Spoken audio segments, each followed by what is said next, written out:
मेरे साथ प्रचंड आवाज से बोलिए, भारत माता की, भारत माता की, वंदे।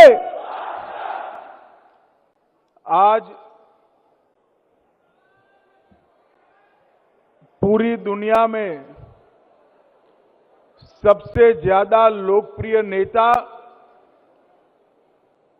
और भारत के प्रधानमंत्री श्री नरेंद्र मोदी जी के जन्मदिन पर आप सब एकत्रित आए हैं। मैं आप सभी को सेवा पखवाड़े के इस कार्यक्रम की शुरुआत के लिए बहुत बहुत शुभकामनाएं देता हूं। इस मंच पर उपस्थित दिल्ली की लोकप्रिय मुख्यमंत्री श्रीमती रेखा गुप्ता जी,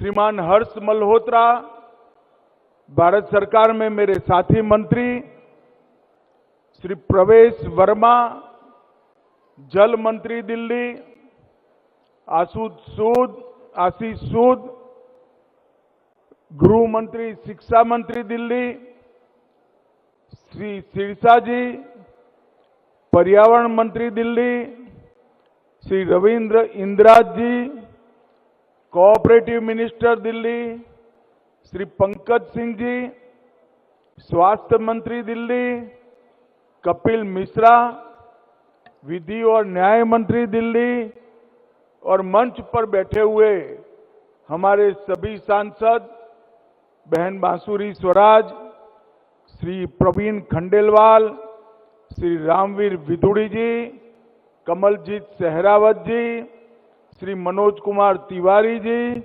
योगेंद्र चंदोलिया जी, दिल्ली के महापौर राजा इकबाल सिंह जी, श्री धर्मेंद्र जी, मुख्य सचिव दिल्ली, और आज त्यागराज स्टेडियम में खींचोखींच भरकर आए हुए मेरे प्यारे दिल्ली वासियों को मेरा प्रणाम, राम राम।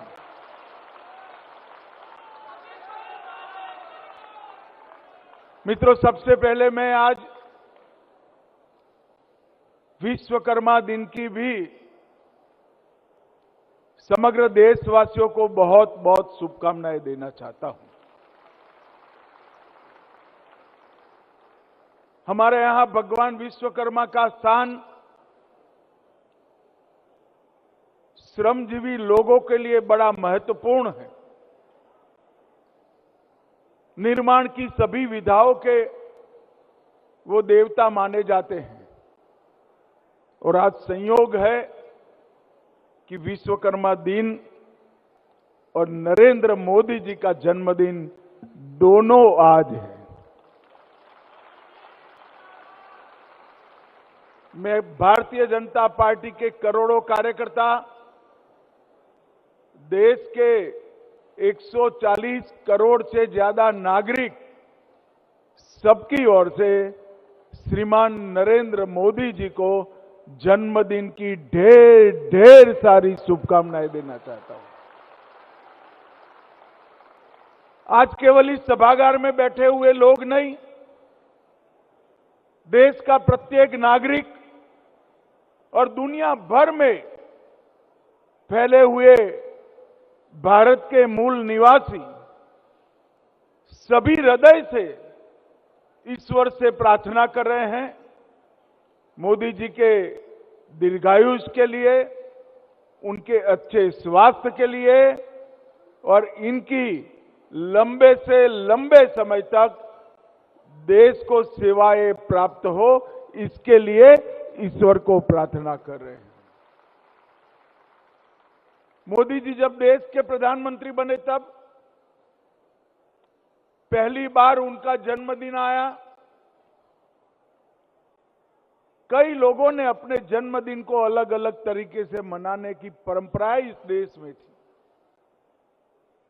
पार्टी की एक टीम बैठी, उन्होंने तय किया कि कैसे मोदी जी का जन्मदिन मनाया जाए, जो व्यक्ति के जीवन का क्षण क्षण और शरीर का कण कण मां भारती की सेवा में लगा हो, उसका जन्मदिन सेवा पखवाड़े के नाम से मनाने का तय हुआ। और 11 साल से पूरा हिंदुस्तान 17 सितंबर से लेकर 2 अक्टूबर तक ये सेवा पखवाड़ा मनाने का काम करता है।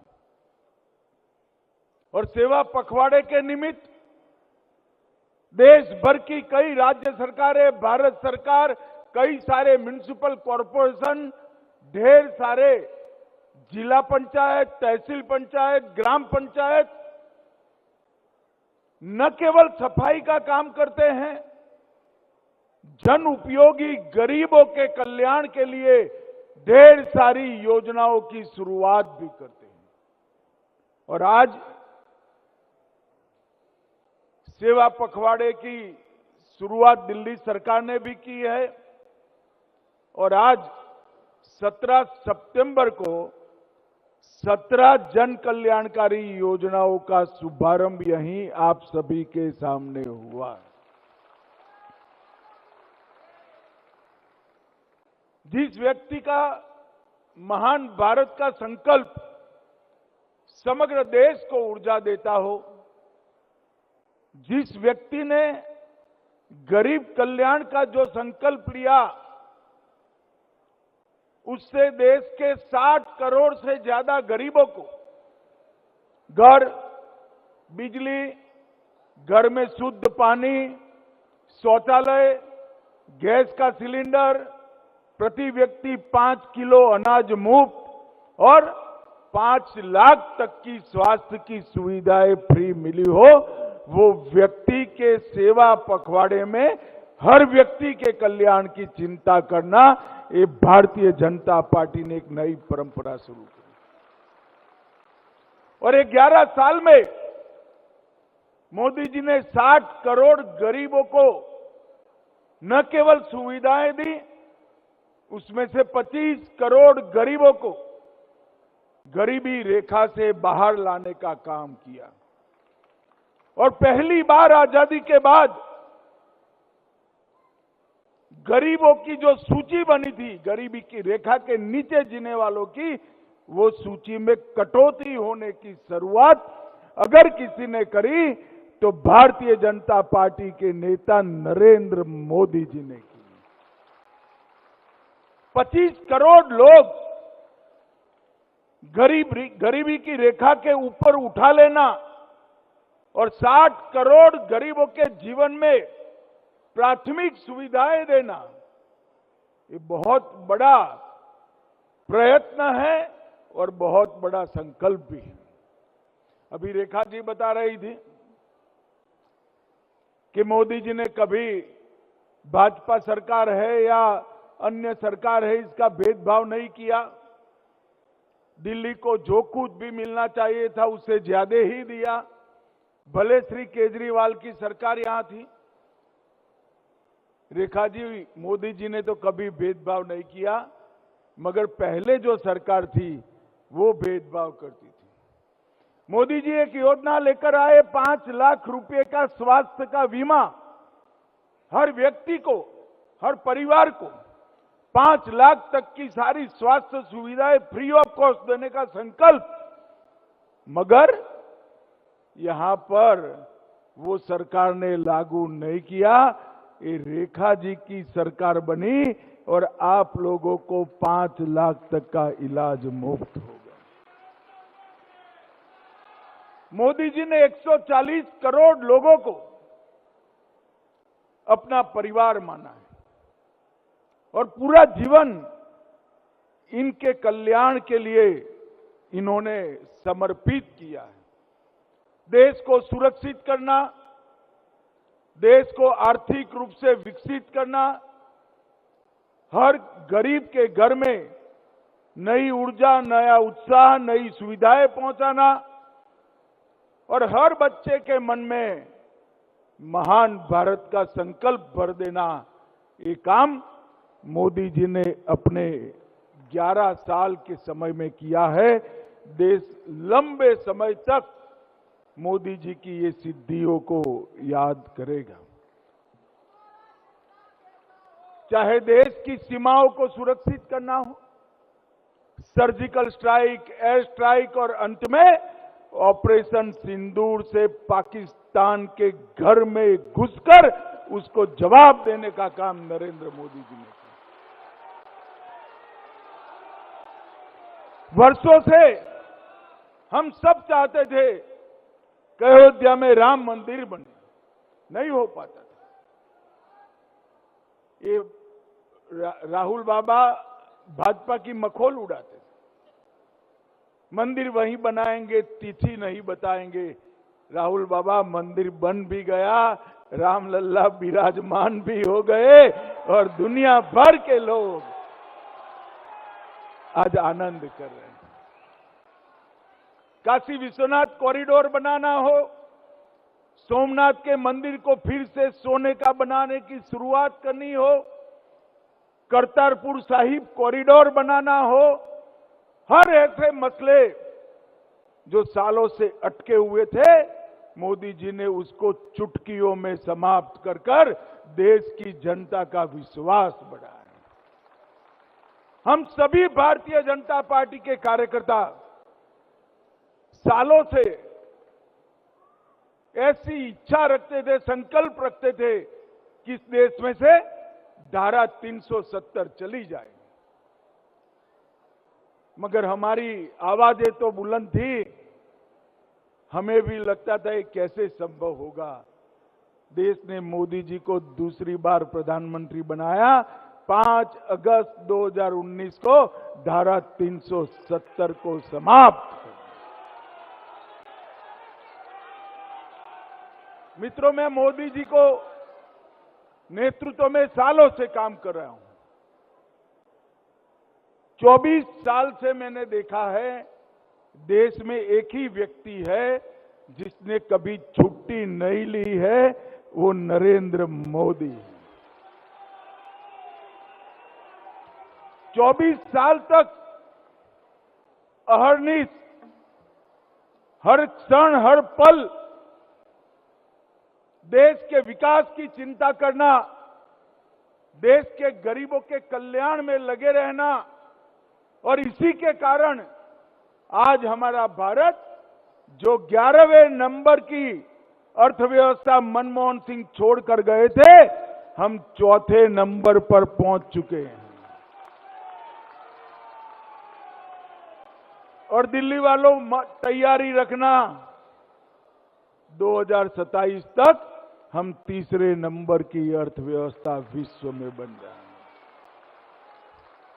ये अचंभित करने वाली सिद्धियां दृढ़ संकल्प से, निस्वार्थ भाव से अगर कोई काम करता है तो ही आ सकती है।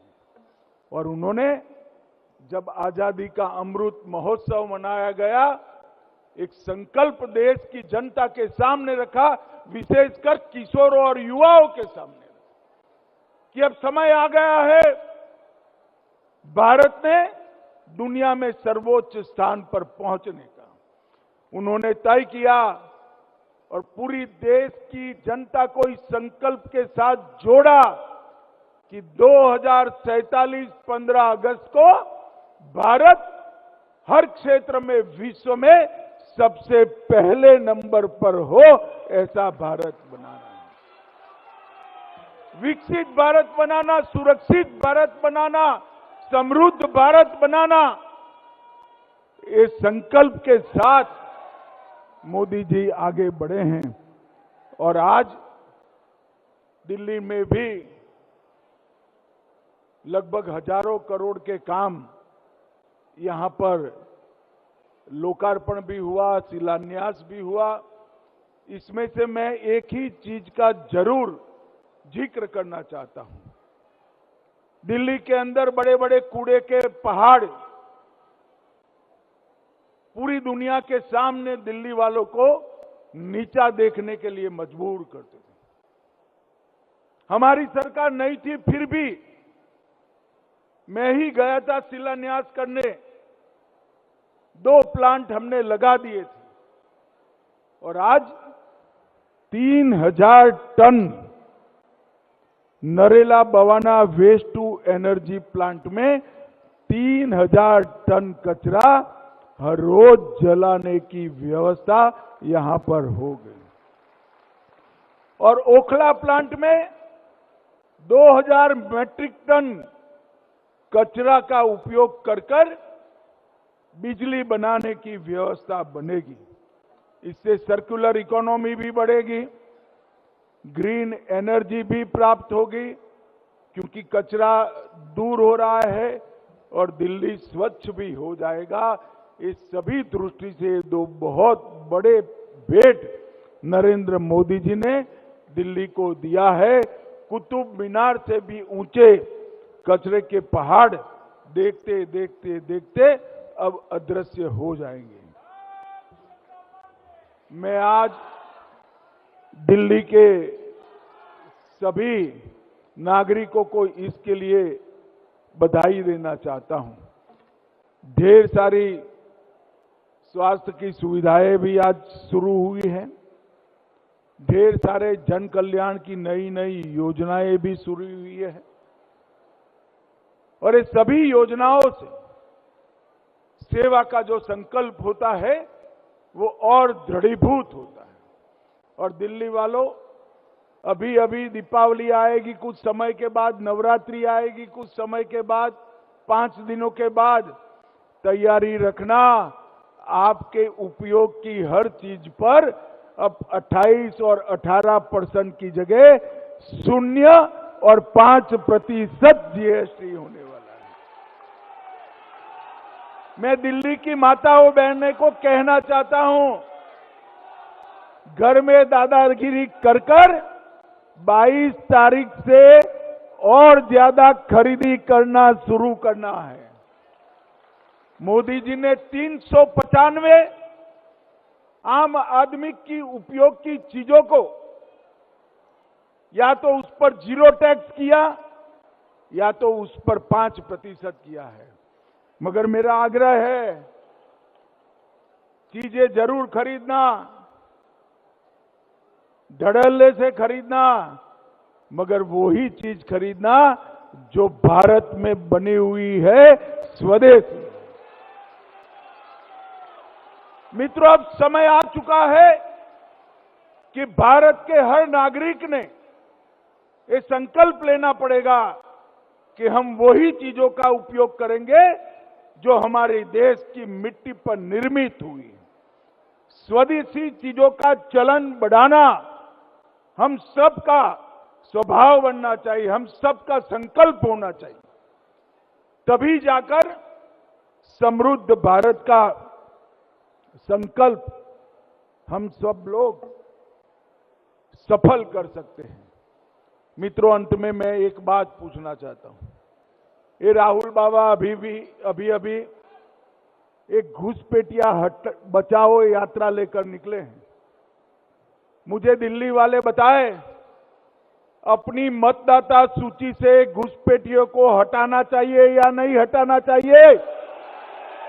अरे जोर से बोलो, हटाना चाहिए या नहीं हटाना चाहिए? किसको बचाने निकले हैं? एक कांग्रेस पार्टी घुसपैठिया बचाओ यात्रा लेकर निकली है। मैं आज इस मंच से देश की जनता को कहने आया हूं, बताने आया हूं कि इनको पहचान लीजिए। वो चाहते हैं कि घुसपैठिए हमारी मतदाता सूची के अंदर बने रहें, क्योंकि उनको भारत के लोगों पर भरोसा नहीं है। घुटपे से घुसपैठियों के आधार पर चुनाव जीतना चाहते हैं।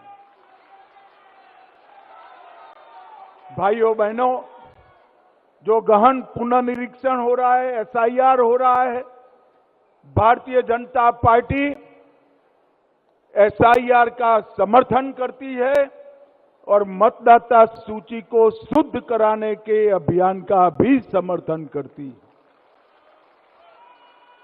आज यहां पर हम सब लोग मोदी जी के 75वें जन्मदिन पर एकत्रित आए हैं, तब आज पूरा देश कई मंदिरों में कई यज्ञ कर कई हवन कर मोदी जी को शुभकामनाएं भी दे रहा है और उनके लंबे स्वास्थ्यपूर्ण आयुष्य के लिए ईश्वर से प्रार्थना भी कर रहा है। ये त्यागराज स्टेडियम में आए हुए हम सब लोग आज ईश्वर से प्रार्थना करें, मोदी जी लंबे से लंबे समय तक इस देश का नेतृत्व करते रहे हैं, उनका स्वास्थ्य अच्छा हो, वो दीर्घायुष हो और भारत को महान बनाने का संकल्प जल्द से जल्द सफल हो। फिर से मैं एक बार बहन रेखा गुप्ता को बधाई देना चाहता हूं, क्योंकि 17 सितंबर को 17 योजनाओं को आज इन्होंने शुरू किया है।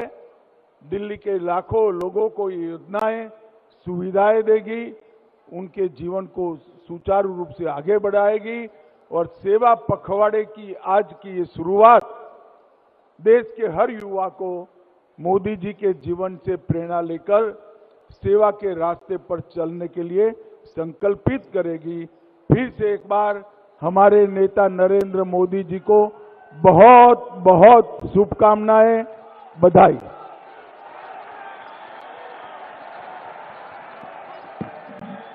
बहुत बहुत धन्यवाद।